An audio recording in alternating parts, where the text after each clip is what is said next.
Bom dia para você, Riva. Bom dia a todos os ouvintes do Manhã da Gospel FM, a rádio que está transmitindo vida. Graças a Deus, nós estamos chegando para mais um momento de reflexão, sempre uma palavra do coração de Deus para o seu coração. Perguntinha básica, porém essencial.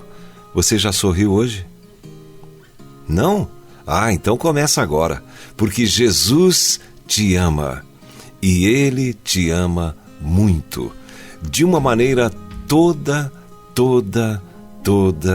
especial, lançando sobre Ele toda a vossa ansiedade, porque Ele tem cuidado de vós. 1 Pedro, capítulo 5, verso 7.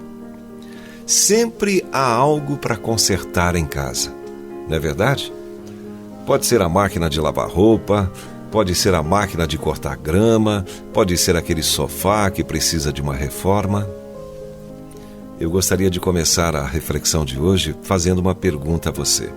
Por que será que Deus sabe de tudo e ainda quer que oremos? Se Deus conhece o passado, conhece o presente, conhece o futuro, por que Ele não intervém em nosso favor sem necessidade de orarmos? Por que eu sou induzido a praticar a oração se já orei tanto que não tenho mais nem vontade de orar? Essas são questões muito comuns que provavelmente já fizeram ou fazem parte dos seus pensamentos. Eu não tenho respostas na ponta da língua para todas essas questões, mas uma coisa eu sei: Deus nos ama e deseja que tenhamos intimidade com Ele. Jesus orava bastante. E por que Jesus orava tanto? Porque Ele gostava de conversar, dialogar com o Pai. Ele não tomava nenhuma decisão difícil sem compartilhá-la em oração com Deus Pai, ou Paizinho. Olha a intimidade, Paizinho, como costumam orar os judeus. Na realidade, conversar sozinho com uma pessoa sem que ela esteja visível por perto parece maluquice, né? Ainda mais nos dias de hoje. Eu diria que seríamos taxados de, no mínimo, esquizofrênicos. O detalhe é que o próprio Senhor Jesus nos ensinou a escolher um lugar reservado e que fechemos a porta para ficar a sós com o Pai. Quando nós reservamos um tempo especial para falar com Deus a sós, estamos orando com sabedoria e objetividade. Deus é Espírito e Ele promete nos ouvir. Agora, saindo do teórico e partindo para o lado prático do assunto.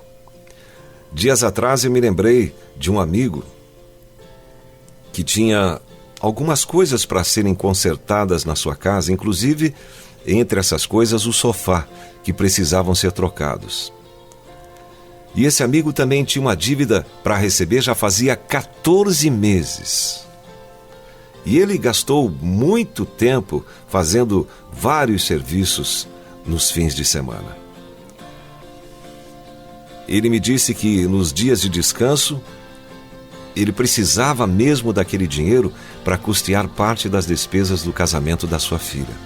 O serviço fora feito, mas ele não recebeu o combinado. Então, com muita educação, paciência, ele foi tratando do caso, sem nunca deixar a porta se fechar. E ele disse que ficou olhando aqueles móveis, e como estava sozinho, ele disse para Jesus: Senhor, está vendo esses móveis velhos? Eu preciso trocá-los. Mas eu só posso fazer isso depois de receber aquela dívida que já tem 14 meses. O fato é que na mesma semana, de surpresa, ele recebeu um comunicado de que o dinheiro estava a caminho. Oh, coisa boa, né? Há coisas que recebemos na hora. Esse amigo ainda me disse que, lá no escritório dele, ele procurou por um processo por 2 dias. E quando percebeu que não poderia dar sequência a um trabalho sem aquele processo, ele foi orar. E no outro dia, encontrou, bem debaixo do nariz de quem estava pressionando ele. Algumas coisas demoram 1 mês. Outras coisas demoram 14 meses. Eu já esperei mais de 10 anos por um emprego que nunca vinha, mas ele veio. tudo o que pedimos ao Pai em oração, crendo, receberemos. Eu estou falando de coisas justas, coisas necessárias e moralmente cristãs. Sabe, eu já testemunhei o resultado de oração de uma dirigente do círculo de oração. Essa oração foi repetida por mais de 40 anos. E o que aconteceu? Ela teve êxito. Seu esposo, que era incrédulo, duro de coração, se converteu, batizou-se, frequentou a igreja ainda por 2 anos, para só depois enfrentar um câncer e falecer. Para alcançar uma bênção, uma vitória, é preciso dialogar com Deus, conversar, argumentar com Ele. Então, separe um tempo para falar com Deus. Se a oração é a chave que move a mão de Deus e abre a porta do céu, não pode ser diferente. É preciso dialogar, bater, procurar, esperar, insistir.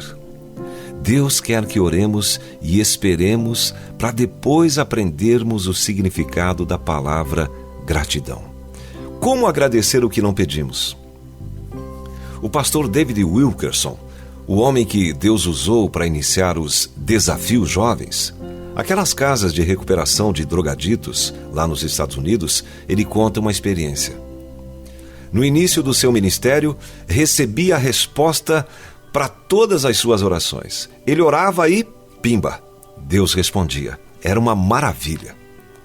Mas esse tempo passou e ele foi promovido, entre aspas, a uma nova fase de relacionamento com Deus.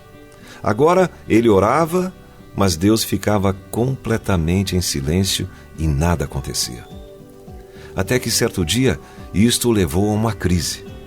Com o coração entristecido, ele orou assim: Pai, como é que o Senhor quer que a minha fé cresça, se o Senhor não tem respondido a mais nenhuma das minhas orações? Olha, Pai, o tamanho da vergonha que tenho passado diante da igreja. Eu me sinto um terrível fracassado. E falou e reclamou demais perante Deus. Um belo dia, veio a resposta de Deus: Filho, qualquer um pode dizer que tem fé se recebe a resposta de suas orações imediatamente depois de orar. A fé não cresce desse modo. Ela cresce à medida que você confia e espera com paciência até o tempo da vitória. Aleluia. Querido, querida que me ouve nessa manhã, você não sabe como nosso relacionamento com o Senhor fica diferente quando a bênção vem, não importa quanto tempo leve. Depois de 1, 2, 3 vitórias, você sabe que o Senhor não vai falhar. Sabe que ao tempo certo ela virá e não tardará. É assim que Deus quer. Que haja uma oração firme e importante e importunante da sua boca. Não murmurando, mas pedindo e confiando. Vai chegar o dia em que você vai abrir o seu coração e molhar com seus olhos os pés do Senhor. E nesse dia, aproveite então para agradecer pela chegada da bênção, antes mesmo dela vir. Hoje é o dia aceitável de você voltar a falar com Deus e romper com o silêncio. Há algum pecado escondido no seu coração? Você tem murmurado da situação? Então, eu gostaria de sugerir que você faça as pazes com Deus, um novo concerto. E sem me alongar mais, em que situação você se encontra? Vá, pois, hoje ainda, entre no seu quarto, feche a porta e converse com Deus. Firme um compromisso sincero e honesto com Ele e peça aquilo que você precisa. Ah, meu irmão, minha irmã, depois desse novo concerto com Deus, todo impedimento maligno vai embora. No livro de Jeremias, no capítulo 33, verso 3, diz: Clama a mim, e responder-te-ei, e anunciar-te-ei coisas grandes e firmes que não sabes. Que Deus te abençoe, em nome de Jesus.